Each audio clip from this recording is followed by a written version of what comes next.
Welcome back to another technical video. Today, I'll be going through your question, answering it, and hopefully finding that solution that you need. Guys, remember to stay just a little bit crazy, just like me, and hopefully find that resolution you're looking for. Now, let's continue on to the video.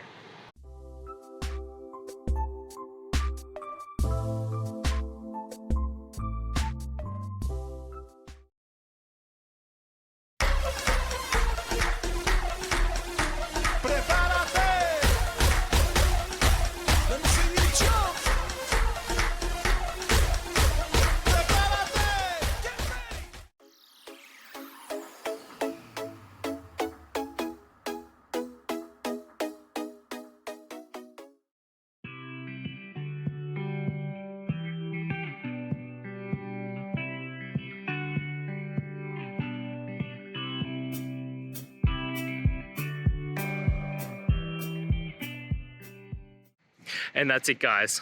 I hope the video has helped find you to that resolution and you're able to get through your problem. If it did, guys, please hit subscribe. I really appreciate it. It does help me out.